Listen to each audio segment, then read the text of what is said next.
Hello friends, welcome to my channel study about law by advocate Preeti. आज हम यहाँ पर इंटरनेशनल लॉ से रिलेटेड 30 क्वेश्चन कवर कर लिए थे। उसके आगे क्वेश्चन आज डिस्कस करेंगे। सही उत्तर बताइए। Answer is a. संयुक्त राष्ट्र चार्टर के मानव अधिकारों संबंधी उपबंध है। Answer is a. सदस्य राज्यों पर मानव अधिकारों का अनुपालन करने हेतु आबद्ध कर बाध्यताएं निरूपित करते हैं।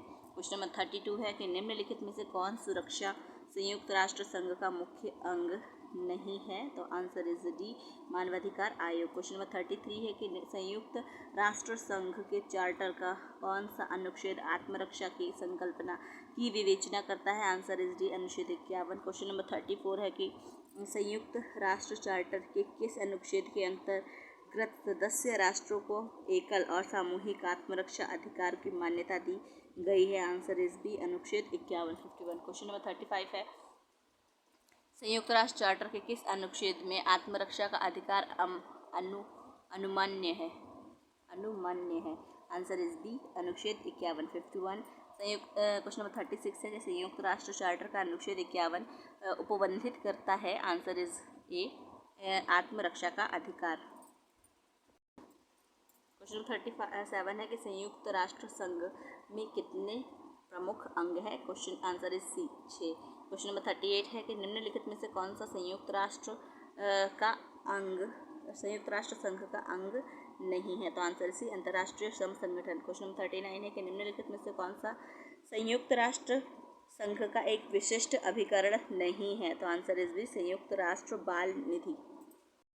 क्वेश्चन नंबर 40 है कि संयुक्त राष्ट्र संघ के मूल सदस्यों की संख्या क्या है? Answer is C, 51। क्वेश्चन नंबर 41 है कि कथन ए सिद्धांत रूप में संयुक्त राष्ट्र के सदस्य तटस्थ नहीं रह सकते हैं। कारण है सुरक्षा परिषद का कोई स्थायी सदस्य जो मतदान में भाग नहीं लेता है तटस्थ रह सकता है। आंसर सी, ए सही है परंतु आर गलत है। कथन सही है, कारण गलत है। क्वेश्चन नंबर 42 है निम्नलिखित कथनों पर विचार कीजिए। क्वेश्चन नंबर प्रतिपादन ए संयुक्त राष्ट्र ना तो राज्य है और ना ही ऊपरी राज्य सुपर है।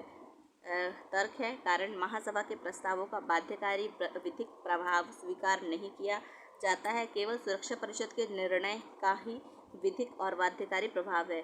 तो कूट है। आंसर इज ए और आर दोनों सत्य है। क्वेश्चन 43 के संयुक्त राष्ट्र के किसी सदस्य का निलंबन किया जा सकता है?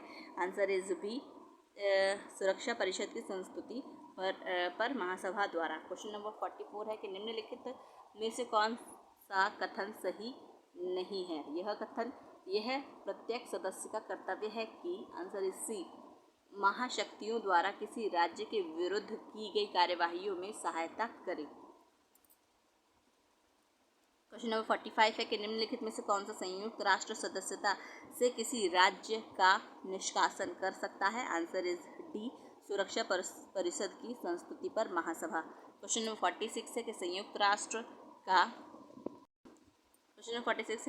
का कोई सदस्य जिसने बार बार चार्टर में वर्णित सिद्धांतों का उल्लंघन किया है वह संघ से निष्कासित किया जा सकता है। आंसर इज सी, सुरक्षा परिषद की अनुशंसा पर सामान्य सभा द्वारा। क्वेश्चन नंबर 47 है संयुक्त राष्ट्र चार्टर के किस अनुच्छेद में सदस्य राष्ट्र को निष्कासित का प्रावधान किया गया है? आंसर इज बी, अनुच्छेद 6 में। क्वेश्चन नंबर 48 है कि निम्नलिखित संयुक्त राष्ट्र के चार्टर का कौन सा अनुच्छेद मतदान की प्रक्रिया से संबंधित है? आंसर इज बी, अनुच्छेद 18। क्वेश्चन नंबर 49 है कि संयुक्त राष्ट्र में किसी नई राजनीतिक इकाई के प्रवेश को कहा जाता है? आंसर सी, सामूहिक मान्यता। क्वेश्चन 50 है निम्नलिखित में से कौन से दो संयुक्त राष्ट्र के प्रमुख अंग नहीं हैं? तो नीचे न्यास परिषद, अंतर्राष्ट्रीय श्रम संगठन, अंतर्राष्ट्रीय दंड न्यायालय, संयुक्त राष्ट्र सचिवालय। तो नीचे दिए कूट की सहायता से सही उत्तर का चुनना है। तो आंसर इज बी, सेकेंड और थर्ड। तो यहाँ पर पूछे संयुक्त राष्ट्र के प्रमुख अंग नहीं है, तो अंतर्राष्ट्रीय दंड न्यायालय नहीं है और अंतर्राष्ट्रीय श्रम संगठन नहीं है। क्वेश्चन नंबर 51 है कि निम्न में से कौन सा एक संयुक्त राष्ट्र का प्रमुख अंग नहीं है? तो आंसर इज सी, अंतर्राष्ट्रीय श्रम संगठन। क्वेश्चन नंबर 52 है निम्नलिखित में से कौन सा संयुक्त राष्ट्र का एक अंग नहीं है? आंसर इज सी, अंतर्राष्ट्रीय मुद्रा कोष। क्वेश्चन नंबर 53 है, सूचियों को सूचियों के साथ सम्मिलित कीजिए, सूचियों के नीचे दिए गए कूट की सहायता से सही उत्तर चुनिए। तो आंसर इज सी, यहाँ पर सी वाला है, तो सी में आंसर है 3214, 3214, ठीक है।